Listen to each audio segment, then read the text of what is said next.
锁定胜利，但是为了追求这个单杆过百，也还是打得很认真。其实，奥沙利文刚才这杆也是不能说完全是不认真，可能就是已经速度上来了，对，已经是这个速度了，收不住，对，就收不住这速度了。毕竟打得过快的话，这个细腻程度肯定会差一点。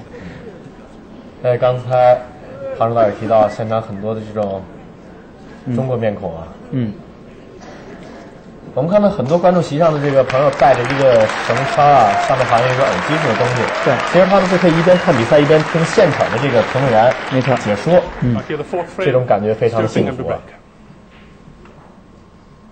而且一般来讲，像这些比赛的解说嘉宾都是一些相当级别的嘉宾，应该说是以前的一些职业选手。我们知道，像现在还在参加比赛的戴维斯、达赫迪，都是会在自己的比赛可能结束了，或者比如说，我们知道现在达赫迪和戴维斯都没有进入到这次的32强的正赛，对，那他们就会被邀请去做这个解说的嘉宾。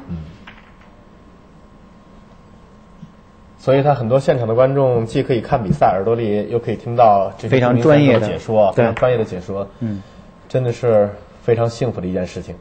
我感觉奥沙利文好像真的是打得很随意啊。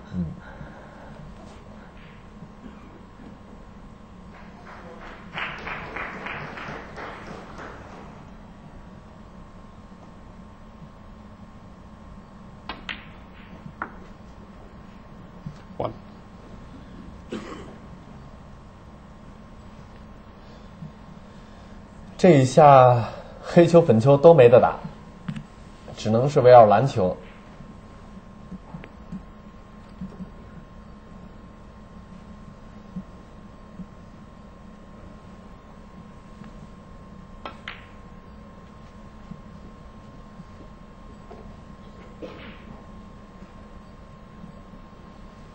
现在需要找机会，慢慢的把粉球左右两侧的这些红球啊，一个一个的打进踢开。因为现在看起来黑球还是不太容易解开呢。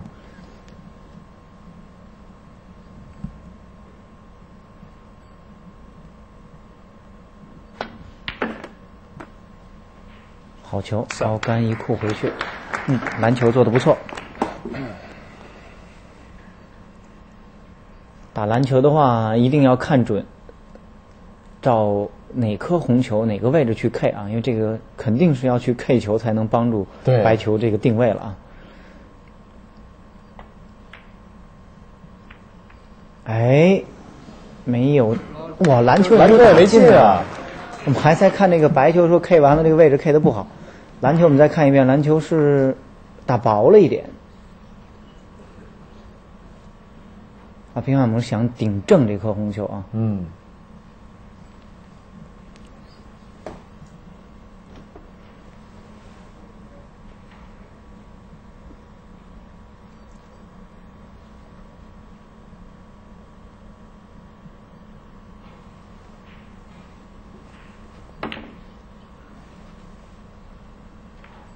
奥什利文也没有太好的下球，做一张防守的，漂亮啊！只有右边的红球啊能够看到一颗。看宾汉姆这杆呢，可以沉底，也可以打薄球啊，还是选择打薄球。哇，哎呦，这个球必须要打得非常的薄啊，难度还是很大的。我们看看这样一来，黑球右下方的这一颗红球，有下。但是问题是这颗球并不容易去叫球了。来看一看粉球中带，应该是粉球中带是有下的啊。这样的话，直接用中杆轻弹上去啊。好球啊，刚刚好。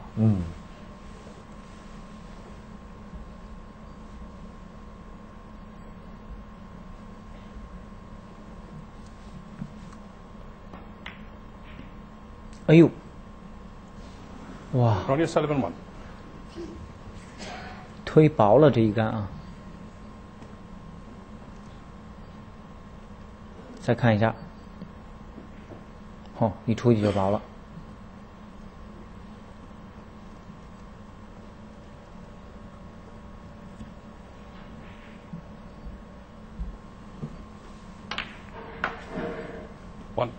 底杆拉回来做黑球。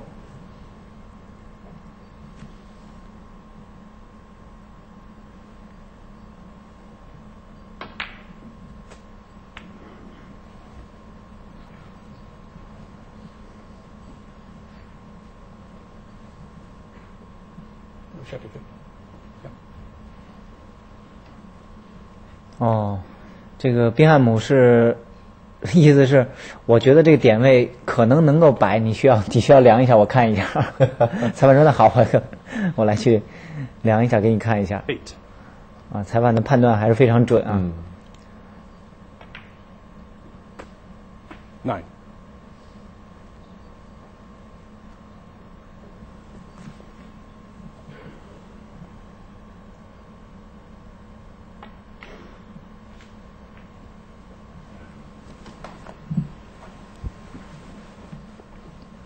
15。还是要去做粉球。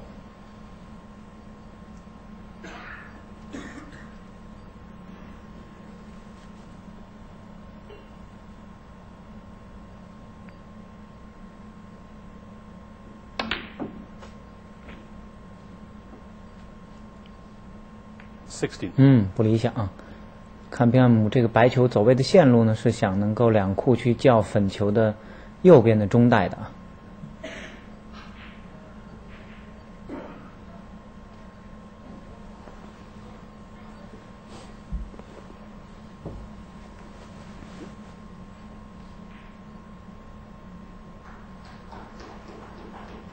这一下确实让他很为难了。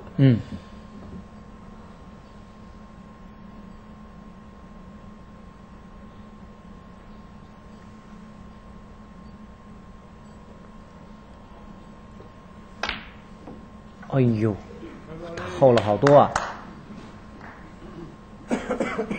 宾汉姆的脑子里想的东西也比较多，一方面是进球的问题，另外一方面他更多的精力，我们看他一直在考虑白球。怎么能够叫到红球啊？怎么能够叫到红球？白球走的这个位置好像也没有叫到。有下吗？对，挡住了吗？对，好像挡住了。还是他实际上宾汉姆刚才这杆应该是想能够，打进粉球两库呢，能够去顶一下红球的啊。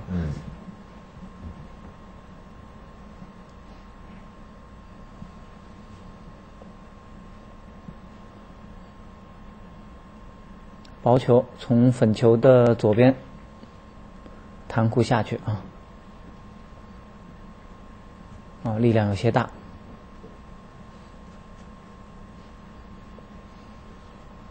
奥沙利文走过来看了一下，现在最下面的两颗红球，可以连攻带防的啊，可以尝试打一下组合球。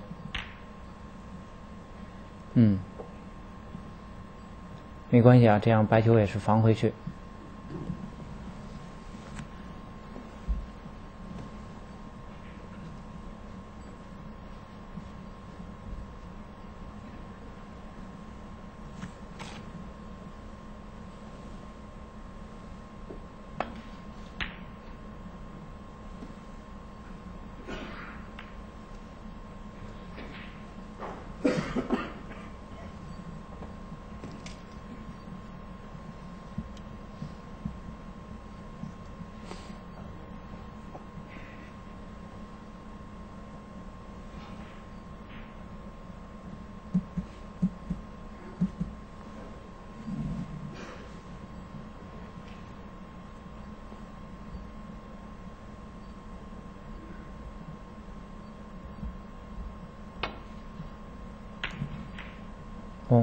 看看这个白球